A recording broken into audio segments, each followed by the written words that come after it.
அருள்மிகு குமரக்கோட்டம் முருகன் கோவிலில் தீண்டாமை ஒழிப்பு சமபந்தி விருந்து மாவட்ட ஆட்சியர் கலைச்செல்வி பங்கேற்பு.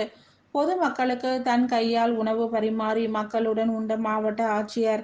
காஞ்சிபுரம் மேற்கு ராஜவீதி பகுதியில் உள்ள கந்த புராணம் அரங்கேறிய திருக்கோவிலான பிரசித்தி பெற்ற ஸ்ரீ குமரக்கோட்டம் சுப்பிரமணிய சுவாமி ஆலயத்தில் இன்று ஆதி திராவிடர் மற்றும் பழங்குடியினர் நலத்துறை சார்பாக தீண்டாமை ஒழிப்பு சமபந்தி விருந்து நடைபெற்றது. காஞ்சிபுரம் மாவட்ட ஆட்சியர் கலைச்செல்வி சமபந்தி நிகழ்ச்சியில் கலந்து கொண்டு பொதுமக்களுக்கு மாவட்ட ஆட்சியர் நேரடியாக தன் கையால் உணவு வழங்கி பின் மக்களோடு மக்களாக அமர்ந்து சமபந்தி நிகழ்ச்சியை சிறப்பித்தார்.